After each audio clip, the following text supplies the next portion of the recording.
Welcome to the Becoming a Streamer podcast by Pipeline, where we dive deeper into how streamers became who they are today and to learn more about their journey. I am your host, co-founder of Pipeline, Stone Mountain 64, and today we are joined by Stodeh. What started as a passion to make games went down a road to community and live streaming. Creating his own channel back in the Battlefield 4 days, he has cemented himself in my eyes as an all-time legend in the Battlefield community and definitely a sniping god. He has a following of over 200,000 on Twitch, and he didn't stop there, developing his YouTube channel as well to now over 300,000 alone. You can find him over on twitch.tv/Stodeh, that's Stodeh, and today we have the pleasure to chat with him more about his story. Thank you for joining in on the podcast today. I've known you for a long time, brother, but I haven't really, I know a bit of your story, but I feel like a lot of your stuff you don't really post too much online. So I'm super excited to have you on for this. Yeah, man, super excited. I don't think I've ever really talked publicly apart from like on some random live streams, really late at night. Yeah, I mean, I'm sure there's so much time you talk about all this stuff on stream, but like, your YouTube videos are so dedicated to Battlefield or, whatever you're creating content on. It's always fun to chat with you though. Like every time I go to an event, every time I've ever seen you, it's always been a lot of fun. So it's cool, man. Yeah. We met at all these events, right? Yeah. It was probably at I think it was probably at a Battlefield Hardline event. Mm-hmm. Years ago. That was my first ever event I ever went to. The first time I go into any gaming event. It's great. And that was in the US too, right? Yeah. First time flying US as well. Never been to America. Wow. Mm-hmm. Wow. Well, okay. Before we get into everything and how you kind of got where you're rumbling on it, like where are you at now with creating content? Like if somebody looked up Stodeh, what are they gonna find? Well, obviously I'm still like doing literally 50-50 Twitch and YouTube. Like it couldn't be more 50-50 right now. Mainly because, it would probably be more live streaming if there was actually a game I wanted to put loads of time in. And for me, I know I see some people who just literally will stream 8 hours a day, regardless of whether there's like any game that they want to play. But I'm still doing Battlefield, like pretty much most of the time. I'd say like 3 to 4 times a week. But I'm just doing like really short streams because I just don't want to burn out, 100%. So I'm sticking to the shorter streams. I tried Tarkov, and that was the kind of game where I've seen you guys playing it. You've been playing it a lot. Yeah. I tried Tarkov, and it just doesn't. It's just not for me. If I really liked it, I would put the time in to kind of like, because that's the thing, you got to put so much time into that game to get like really good at it and get to a level that's actually like not frustrating.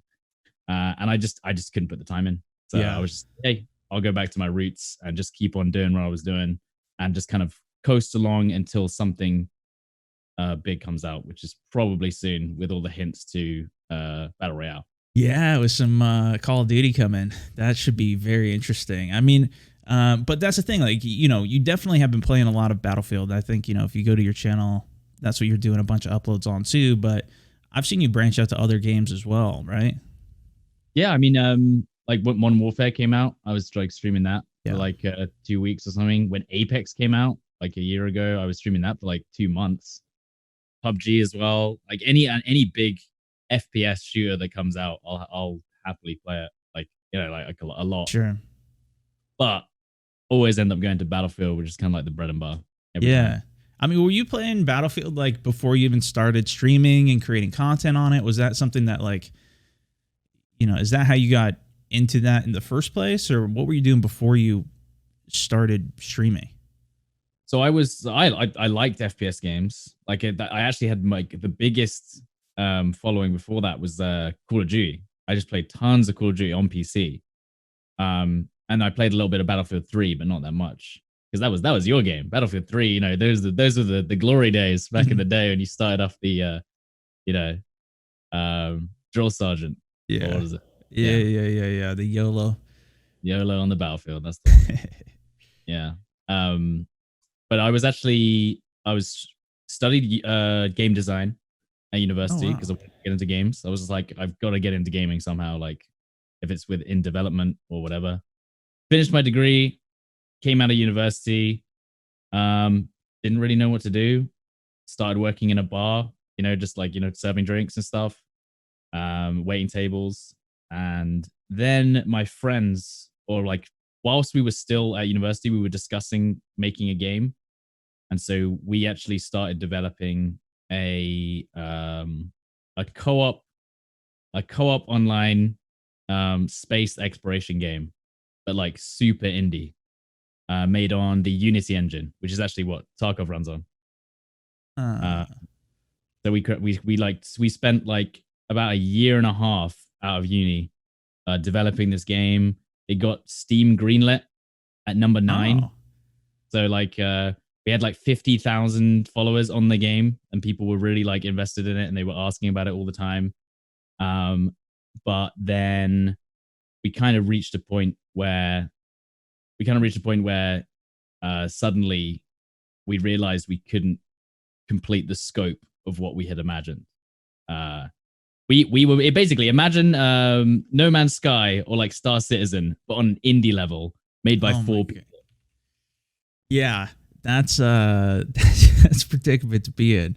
Especially, I mean, Yeah, like to get that much hype around it, right? Like 50,000 people, greenlit number 9, like that's pretty huge. yeah. And I still get like we still get messages like Really? today, like saying, "Oh, where's the game? What happened to it?" And it just like just completely. Basically, we couldn't deliver what we'd said originally, and so we had like arguments between us about, okay, well, why don't we just redo the entire game Mm. after we made like a year and a half of assets, like 3D models, animations, guns, vehicles, like all this stuff. And they were like, "Oh yeah, we should just remake it, because we can't deliver." And I was like, "No, just what we should just use the stuff that we already made for a year and a half." And it's at that point, like, kind of everything just broke down, and our main programmer left, and so And we couldn't continue. was that your first time, like, dealing with really even an online community? Like, what year was this even? That was 2013, Okay. 2012. So 2012, 2013, and like the end of 2013, and that's how I discovered Twitch, Mm. because we were making this game and we were doing live streaming dev diaries every week, Wow. showcasing what we had made that week, because we were kind of like, that was our way of like motivating to be like, hey, look guys, look, this is what we're making. And I don't know, around that time I think you just started YouTube, or maybe a little bit earlier. Yeah, I'd been doing YouTube for a year or two. I tried a couple streams here and there and doing stuff, but that I did see Twitch was starting up and kind of started a partnership there too. Mm. But Uh, yeah. I mean, like, so is that you find that, were you the one who was doing those streams on Twitch? Was that something that you were part, like, was it all of you guys that were doing that and you just kind of fell in love with it there or got interested in it there? Yeah, so we were actually all in our old apartment. Like that's when we were still like living in Yeah. university space. Um, we would do these live streams from one of our bedrooms, and I just saw, like, I tried a couple of YouTube videos. They didn't really go anywhere. Like back in the day, like just random, crappy videos. But I just saw that there was like no way of really gaining any traction Mm. out of nowhere. Like it's like, especially these days on YouTube, like there's no way of just magically gaining views, even if your content's good, you know? Sure. And so we went on Twitch, we did this dev diaries, and I was like, wow, the engagement here is instant. Like, Mm.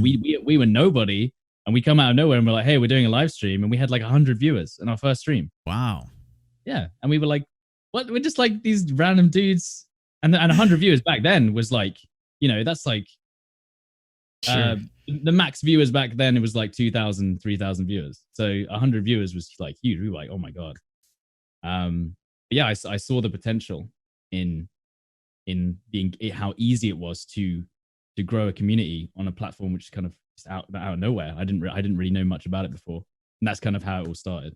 Wow. And so, I mean, what did you start stream? Like, I'm assuming that you kind of started doing that streaming on your own once this kind of disappeared, your own Yeah. game. Yeah. And then Uh, when you yeah, go on. start doing that, then like when you start streaming on your own, is that like, was there a connection from that previous audience that was like, oh man, hey, you were the guy that was talking about the other game, or was it really just something completely new? It was mainly something completely. I mean, I had a couple of people who would hang around because they knew I was one of the developers Yeah. of the game, but like the crossover wasn't really there because even then I was streaming Battlefield 4, which Right. is a very different game to what we were making. That was going to be like a kind of like a less PvP orientated game. That was going to be more like co-op working together. Um, but yeah, that's why I started, and then obviously it was with Battlefield 4. Um, and yeah, they didn't really cross over though. No. Sure. And so, I mean, were you like, was that the first Battlefield that you played? Was it a game you already had enjoyed and you just wanted to try streaming this one and it started working? Like, why stick with that game and why, keep streaming it? Well, because I just built my first PC ever because that was Wow. kind of like one of my big things because I was so scared to build a PC. I was like, I don't want to buy one of these like super expensive like £1,200 like $1,500 PCs. Yeah. I was like, okay, I'm just gonna do it. I'm just gonna go and build a PC. That's what I'm gonna do. Mhm. So I built this PC and it was like i5 GTX 460, like the old school stuff. But I was like, wow, this is I can actually finally record and I can find like before I used to like literally run games at like 25 FPS barely, and I wouldn't be able to record anything. And if I did, it was like, it's terrible quality. So I built this PC, like that was the first big like, wow, I actually did something on my own for once, as opposed to, just I was always scared of it. So anyway, I did Yeah. that, and then I was like, hey, I should do stuff with this PC. Like, I am actually enabled now. Yeah. There's no excuse not to. Um, and obviously Battlefield 4 was like one of the most demanding games at the time. I could run that and record at the same time. Um, and yeah, and obviously that's kind of like what opened the door to content creation. Is just um having the parts or like the Yeah. what's it called, the power almost in the Yeah. PCs to do it. What do you think your schedule was like when you first started streaming? Was it something that you were like dedicating every day to playing Battlefield, streaming it, doing videos? Like, what was that transition like? So back then it was like wake up, do game dev to essentially make an asset, like a 3D asset, like a I don't know, a panel for one of the ships in the video game. Afternoon, go to work at the pub, or sometimes it'd be obviously I had shifts, so sometimes the afternoon, sometimes evening. And then any time that I wasn't working, I was then streaming, like as Oh, much as or as long as I could. But that was kind of, like then I was like super just it didn't matter what was going on. I was like, yeah, I just want to stream. This is the best thing ever. Streaming is amazing. I don't want to ever stop streaming 24/7. So literally I would just do like uh I would do just wake up, get work, game, sleep, and it was just like this constant cycle of kind of like thing. But I was happy. Like it wasn't like a stressful thing. I was like sure. I was having the time of my life. Um and then yeah, that's kind of like what my routine was. I would just literally just be doing stuff constantly. Until eventually the other two things started slowing down and I was kind of like, Mm, oh, streaming's actually viable as a career. I never went into it thinking it was going to be a career at all. There was always other options. yeah. I mean, you're working two other jobs, and I mean, the last thing you're thinking about is like, oh, this is a third job of what I need to do, right? Mm-hmm. Yeah. So as that transition kind of keeps happening, like you keep streaming more, is that something that like is continuing to get traction as the other stuff is kind of going down? And you're like, oh, I can start to focus on this more, or is it? I mean, what was that for you? I mean, I think I was very lucky because BF4 was kind of like the Battlefield 4 was the perfect game. It was kind of like where a lot of the biggest streamers at the time weren't that interested in it, but there was a huge community, Mm, dedicated community behind Battlefield 4. Even though at the time, again, it was a little bit like Battlefield 5, it had a bad rep. Battlefield 4 was not a liked game at the beginning. right. It was it was glitchy, buggy, not optimized, crashes, security. Like it was not a nice game. Like, even at the beginning, you had security issues with DDoSing and stuff like that. So the big streamers didn't want to play it because there was too much controversy. So there was like a really nice place to grow a community because there was so many people looking for Battlefield 4 content and obviously no one to fulfill it. So Oh, yeah. I mean, that's a huge opportunity to even see in the first place. I think it was even similar with Battlefield Hardline after that. I know that was huge for me, and it was just like so many people didn't want to play it. But, that was something obviously you played too. Like, was that even like, we were talking about going to that event. Was that like it was your first trip? I mean, was that like a huge first opportunity for you? Was there anything else that stood out even before that as like, just like, a big break for you? Maybe it was even Battlefield and the fact that not everybody was streaming it.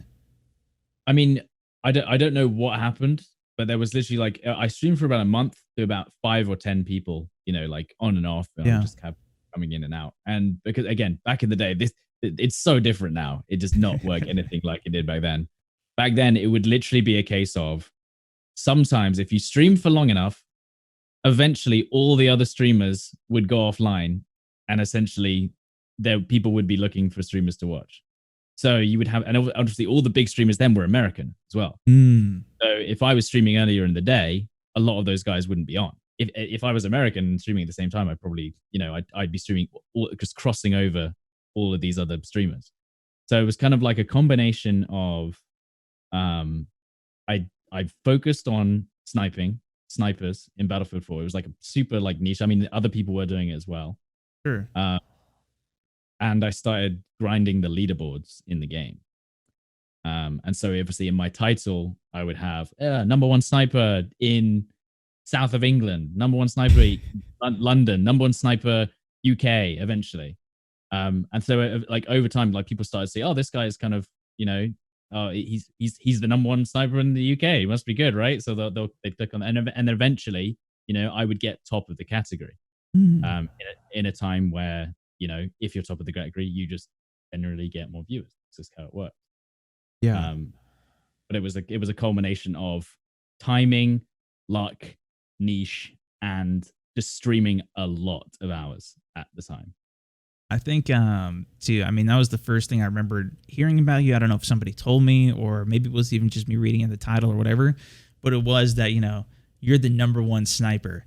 And I remember seeing you and sniping, and like I was just like blown away. So that's why I was like surprised that, Battlefield 4 and PC was the first time you even started doing that, because like your skill level was so strong on that. So it was like, and maybe it was even just like, the title and stuff, but no, the clips were great. Like your content is super strong sniping. So it all like, that was a really cool way to do it. And obviously I think that was a huge thing even for me, was like getting into sniping in Battlefield was the coolest because it was an actual projectile system. So it's like, it's a lot harder to actually hit a shot versus a Call of Duty where you just got to put it on it or whatever.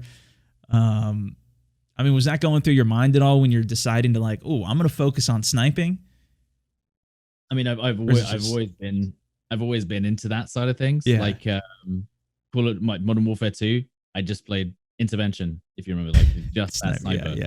That's all I would do, because I was influenced by the montages, things like Sergeant Enigma from YouTube, like, and he's back now. I've seen him streaming on YouTube recently. Yeah. Weirdly.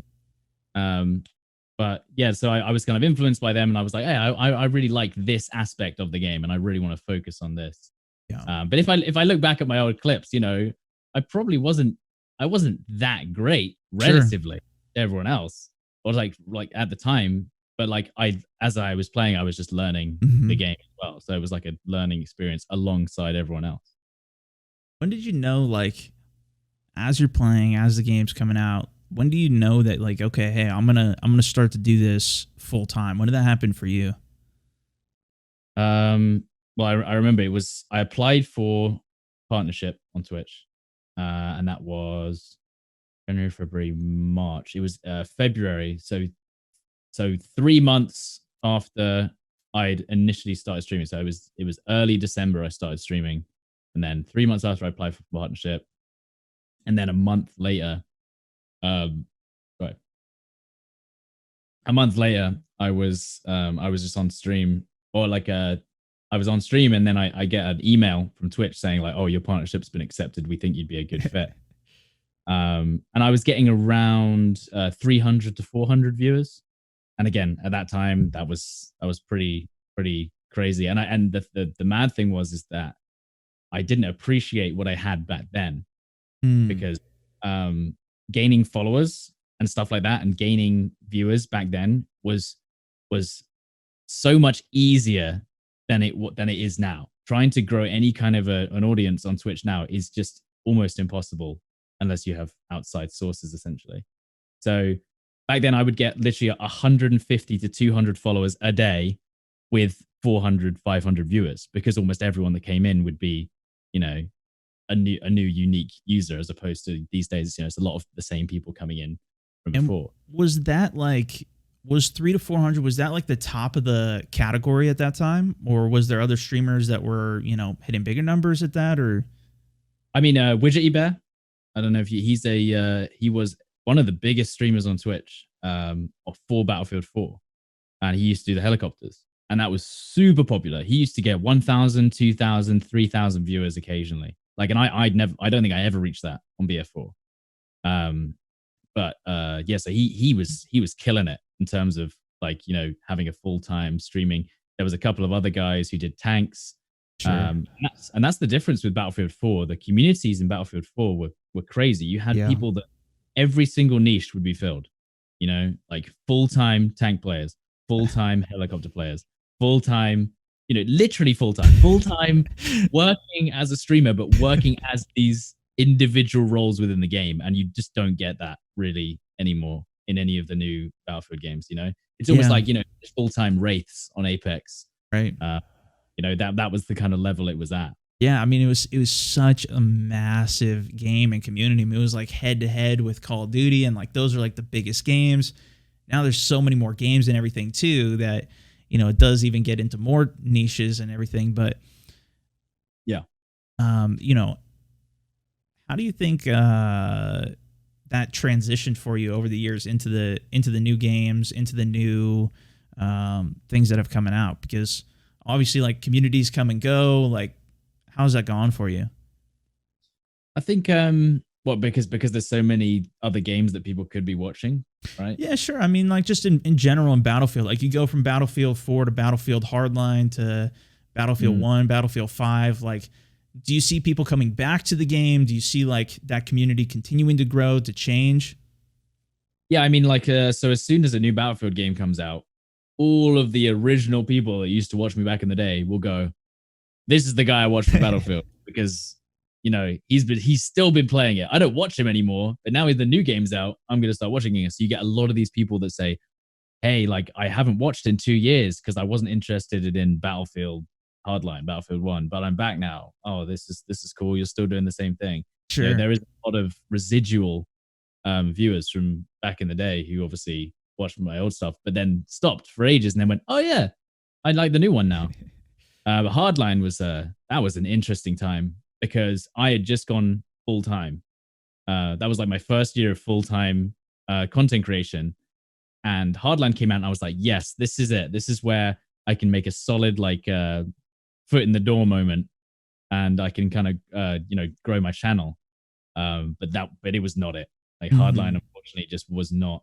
It was, you look at Battlefield 5 and you think, "Oh, that went badly." Like, but Hardline did not do well in terms of content creation, views, engagement. No one wanted to touch it. It was like you know, but Hardline was my opening into being invited to events, Hmm.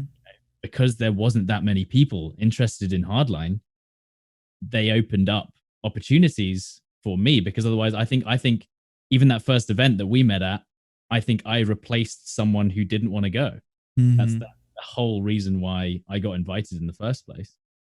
So, it's kind of like, it's a, although it wasn't the best thing overall, maybe because it's a smaller game, again, it's because it's a smaller community and I stick to these smaller community games, I end up kind of getting more of the pie, if you will, like, because Sure.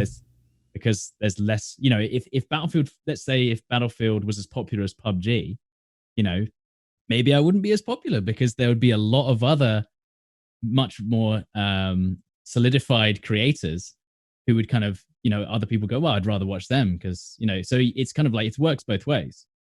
If you choose a smaller game with less of a community, that could mean big things for a smaller channel because you're essentially, the one person who stuck with it.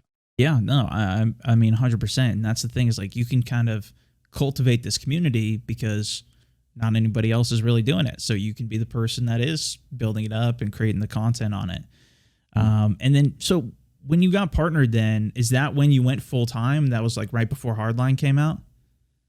I didn't go full time straight away. I was still partnered and working much less hours at the bar. I think even at the bar, I was only working something like maybe 25 to 30 hours a week. So it was like 5 days a week or something of 5 to 7 hour shift. And you're kind of already moved out at this point, but like, is your family and your friends, or like even the other guys that you're with there, like, are they supporting what you're doing on it? Is it like, oh, what do you, I guess the guys that you're probably living with, they probably understand it all, but. Well, I mean, I went back to I moved in with my parents again because after the, like we thought maybe we could live together, like all of the people in our dev team. Essentially, we used to live together, but then we were like, it's too expensive. Like we're not going to make any money for the first year or 2 years. There's no way. So we all moved back home to our parents' houses. Yeah. And I didn't actually tell my dad what I was doing. He is very much very archaic in his ways, in that, it took me a while before I even got the bar job because they insisted on it. I was like, I'm making the game, I'm making the game, mom and dad, it's going to be okay. And they're just like, nah, I don't know if this is going to happen. So I had to get the bar job to pay like rent and stuff. But yeah, I didn't tell my dad until I was actually essentially going to go full-time content creation. Yeah. And then when did you start doing YouTube? Because I feel like that's been a super dominant thing for a lot of what you've even been creating online, especially, you said you're doing like 50-50 YouTube, Twitch now. When did you start doing YouTube videos, and like, what was that? So it started off like I made some really like crappy YouTube videos. I would literally just take it was kind of like, it started off as my highlights channel. I'd literally just take a 30-second clip and just upload it straight to YouTube, no editing whatsoever. Yeah. And that was, of course, they wouldn't do very well most of the time. And obviously all throughout the first portion of like Battlefield 4, I was just uploading really short, okay highlights from the stream. And if you go back and you look at them, I was highlighting things like sniping a paratrooper, so just shooting a guy who's on his parachute, and I was like, this is great. I'm gonna upload this. And the threshold for quality now is a lot higher. Sure. Four headshots in a row. Whoa! I was like, yeah, this is the best clip I've ever done. I'll upload it. I mean, back then, yeah, it was. Yeah. These days, unless you're like hitting 20 headshots in a row, it's just that everyone's like, nah, whatever. I can do that. Sure. But yeah, I was just uploading, crappy little clips, really bad quality. I used to stream at 1.4K bitrate in 360p, I think it was. Wow. My stream quality was bad, like really bad. But yeah, I like that, and that's obviously what I would transfer over to YouTube, and it looked terrible. Like, you barely see what's going on. But after Hardline, I was still doing highlight videos, but I was like, oh, maybe I should do a tutorial, because there's this one, you might remember this from Hardline. There's trying to get the camera coins. Yes. Right? Yes. Yeah, and it's like, and the mechanics were they were not working correctly. Like, something was wrong. Yeah. You had to have them facing certain points, and then you had to, I can't remember the exact quest thing. It was a really hard quest on Battlefield Hardline, and essentially you had to have these certain objects facing a right way, and you had to kill them and spot them at the same time. It was absolutely mad. But I made a tutorial on that because no one else had really kind of done it. And that was like the first video that kind of got 100,000 views. Wow. And I was like, oh, cool. Like that was like my first ever like breakthrough video. And that's kind of like what really grew my subscribers by maybe like 2,000-3,000 subscribers or something. And I was like, oh wow, that's actually how you do it. And then I started thinking maybe I should put a little bit more effort into edited content on YouTube. Like before it was just like a throwaway, like here you go, like if you want to look at these highlights you can, like I don't really care. And then I would start, and then I started just doing really highly edited content, a little bit longer, so 5 to 6 minutes. But every single week since I started making those edited highlights video, I was like, once a week I'm making a highlight video on YouTube, and I will force myself to do it because I was terrible at editing. I mean I still am, but like I was terrible at editing. I was just like, Windows Movie Maker, horrible cuts like halfway through clips, and like I'd be like shouting and I would just cut it off like as I'm talking. I was like, I have to do this if I want to learn, which is what I wanted to do. I'm gonna have to just force myself to do this every single week. And obviously over time, just from doing that, even though they did in the beginning, they didn't get a lot of traction, right. 500 views. And that's with an audience already. So this was Sure. directly people to this content. I was saying, look guys, I have this content, but like, they're like, okay, yeah, 500 views. Maybe. Over time, you start to learn how to actually make decent content or content that people want to watch, and how the platform works. That was the main thing from just forcing myself to upload. Even if it wasn't good content, you still learn like what is kind of like the right thing to do over time. Yeah, I mean, you see the views, you see the reactions, the comments of what people see, and then occasionally, one video does a little better, and it's like, oh, okay, what did that video do that I could do more of? Did you do any more videos, like tutorial type stuff like that? Or was that just something that was like, as it comes up, maybe I'll try and do more of that? I mean, I kind of I started doing tutorials based on stuff that I knew about. Like I wouldn't just do like, oh, I'll just do a tutorial. What's this? Okay. I would make sure that I definitely knew what I was talking about before I would make it. But one of the biggest videos that actually like kicked off really like massively was the catching a stream sniper in Twitch chat, which is where a cheater was following me around in Battlefield 4, and they were basically harassing me for hours. And I think they did it for a couple of days as well. And then after a while, so obviously I had to stop playing, and that at the time that was quite common in Battlefield 4. You would get harassed and like threatened so much that you would have to stop streaming the game. But I mean that's a story for another time. So there's like loads of drama around people having to quit streaming because of harassment in Battlefield 4. It was crazy. So at the time there was quite a lot of tension around, are you even able to stream Battlefield 4 because the community is so toxic to the point where they'll force you to stop streaming. So anyway, this guy was cheating, following me around, harassing me for days. And then I would stop streaming. And then I noticed that someone in my chat said like, oh yeah, I've been spectating this guy, he's not actually cheating. You're just really bad. You're just bad. Like, he's not cheating. So I noticed and I obviously have all of the what's it called? The list of people watching, the third party lists of like leaderboards, and also battle log kind of thing that has all of the battle reports from the games. Yeah. And on certain websites, you can actually see the aliases of the people that are cheating. So it will say previously used names. And I saw that the guy in Twitch chat was the same guy that was actually harassing me and like constantly stalking me. And so I like put two together and kind of like publicly like outed him and said like, look guys, look who it is. It's the same guy. It's this guy. And obviously like I was kind of like, I'd never really done anything like that before. Sure. And I kind of turned it into like a bit of a story. The video was like a bit of a story. Right. It started out with me just being super frustrated, getting dunked on by this random guy. And then obviously it turns out I out him, and then he left me alone, because he realized that he'd been kind of like embarrassed a little bit. That is awesome. Yeah, That's great that you created a story out of that. yeah. And I was a little nervous uploading it because I was Sure. like, oh, what if,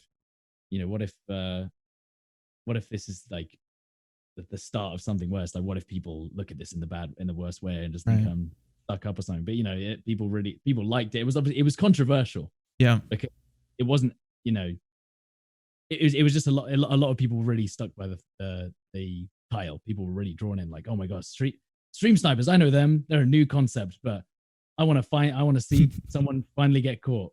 But that video did amazingly well, and it's like it still gets views today. Like it's still getting views regularly, like 10K a month or something. Is there anything else that you felt nervous, whether that was like, uploading a video or going to another event or anything that you kind of like pushed through, or that like you were happy you did afterwards that was like similar to that?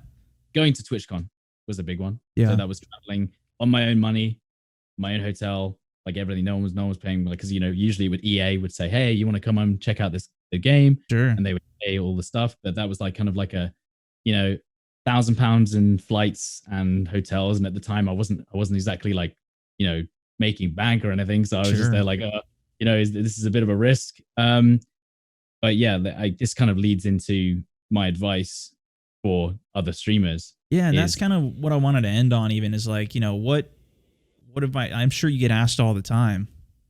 I mean, well, the biggest thing I think is people always say networking, but networking online it's so paper thin. You know what I mean? That you never really. It's kind of like a little bit of a like facade almost. Everyone's like, I'm so happy, and everyone's like, when you actually get to meet real people in real life, you can have real conversations, and I think that's where the real stuff happens. That's where the real relationship building actually happens in person, kind of like meeting up. So going to events and meeting other streamers and companies and people who work on the platforms that you work on is huge. And just that networking at that level, I think, was such a huge thing for me. Because people always say it all the time, and it kind of like, oh yeah, networking is like, oh, is it really the way to success? That's just like, it's not the way to success, but it opens so many doors for opportunities. That's kind of like the biggest thing. Yeah, and I think too, like, people that go to those events are often guys that are streaming, are taking it probably more seriously, willing to spend £1,000 to even go out there in the first place. So it's, it's always fun. I know for me, going to events and like even meeting you was just like, I know this is a person that like nobody else that I've talked to ever in person is pursuing this or like doing this type of stuff. So it's like, right? Like, do you have a different connection? Like when you went to the TwitchCon event, how was that? Like, did you have other people that you were planning to meet there, or like you knew ahead of time? I knew a couple of people that were going. Yeah. But the other thing as well is that my community I was so lucky to have a community that wanted, like, so I also got supported by my community, big time in the early days, and now. But obviously in the early days, that was kind of like they would want me to go to these events. So if there was an event coming up, like especially like TwitchCon, I say, hey, I'm not sure about going. They'd be like, here, we'll provide the means. Wow. And so through your community, they almost want to see you go to these events and see what happens. So I have a huge amount of my career as well is due to my community. Like, of course, I would definitely not be here without that kind of like support. But that's kind of like what pushed me. And if you have a small community, you tell people you want to go, who knows? Who knows? And that they want to see you succeed. Sure. For sure. But what was it nerve-wracking then, going up, and I know it was for me, like the first time I went to any of it, even going to an event, it didn't matter. It was always like, I was always somebody who didn't want to go up and talk to people, but I kind of just did it anyways. Was that what it was like for you? Are you more comfortable talking with people in general? I mean, I had a couple of people that I knew there, but what I found was just, like, especially with like an expo hall, like, when you've got like Twitch, walking around and just speaking with the companies that you are Yeah. interested in, right? Even something, because it may seem really daunting. You don't have to start off with like, so hi, you want to sponsor me right now? Like, Right. let's go sponsorship. You start off with, Yeah. oh hey, I really like your products. I use them all the time. I was like, oh cool. What's your name? Oh, you're a streamer? Cool, great. Here's my card. And then you go to something later. You might go to the official Twitch party or something, and oh, you meet them there, Mm-hmm. and then you start having a conversation. Um, it's like, so that's like exactly what happened with a couple of my sponsors. Sure. It started off, um, I just said hi, yeah, I use products. See you later, bye. Oh, and then you see them again later on, and suddenly they have an opportunity for you. That's literally kind of how it all started. That is awesome. So yeah, it was kind of like I was nervous, Yeah. I was anxious, but I just kind of did the bare minimum of just, I'll walk around and see who I can talk to, and just whatever happens. Yeah. That's incredible, man. No, it's really exciting to see. And now, um, to see you streaming, continue to push. Like, do you think there's anything that you're continuing to push for with what you want to do? Like, is there any next steps or things that you're trying to work towards in your content? Like, where are you at with going forwards with your content? I think I want to start doing more long form edited content on YouTube. I mean, Twitch is kind of like, like I'm super happy with how that is. I Yeah. don't really want to change that kind of like, like short bursts of games that I'm comfortable with. I don't mind stepping outside of my comfort zone, but I also know that, what's the word I'm looking for? I do want to try new games, but I also know that that's not necessarily what my audience wants. Mm. And a lot of the time, if I feel like I'm going to put effort into something, you know, it's got to be based on what my audience wants. Sure. And playing random games, like, I everyone's gone through that thing of like, well, all right, I got 500 viewers, I can play whatever I want now. Let's go. Wait a second, where is everyone? Oh, why is there way less people than before? Why doesn't everyone want to watch me play everything? And it's just like, you have to kind of roll with the punches a little bit and realize, right, okay, there is a limit to the kind of areas I can focus on, without people completely losing interest. So I kind of now I just kind of stick to shooters, but what's the word I was looking for? What do I want to do basically? I think, again, I'm just waiting for that one perfect game to come out that I can put a lot more time into. Yeah, that's kind of the main thing right now. I think that's a big part of it too, and it's like you really don't know what the future is going to hold in a lot of ways. I mean, even if you look back 3 years and like think that it would be where it's at today, it's like, who would have known? Or you think like, oh, Battlefield Hardline is going to be the pop off game, and then it's not. And now Tarkov comes out. Some stuff, like for me, that's really connected in a lot of ways, but it's also, I've tried a bunch of other games that didn't really connect. So it's like, it is kind of figuring that out. But I definitely see what you're doing on YouTube. That's awesome, and I'm super excited to see where you keep going with everything, man. It's really cool. I mean, the industry's always throwing curveballs, right? Yep. Like, we got Apex randomly last year. That was crazy. PUBG came out of nowhere. Fortnite came out of nowhere. Oh yeah. But the curveball this year is no new Battlefield. Yeah. That's huge for my career, at least. I'm kind of like, what do I do? I kind of just have to coast. Sure. Yeah, that was like the one thing. Like, this year is kind of like a very interesting year. Yeah. For the Battlefield people. Well, I like that you're keeping it fresh for yourself, not getting burnt out on it. I think that's a super important thing. Yeah,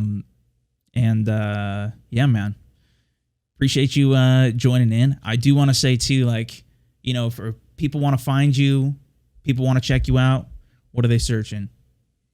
They're just searching Stodeh, STODEH, Battlefield Sniper. It'll be there, hopefully. Oh yeah, unless someone's SEO'd me. No, you got a lot of content up on that. Check them out, guys. I highly recommend it. And dude, thank you so much for joining in on this. This is awesome. Yeah, man. Good to talk to you, and thanks for having me. Dude. Yeah, absolutely. If you guys want to listen to more podcasts or anything too, you can find it all at pipeline.gg. Thanks so much for listening and joining in.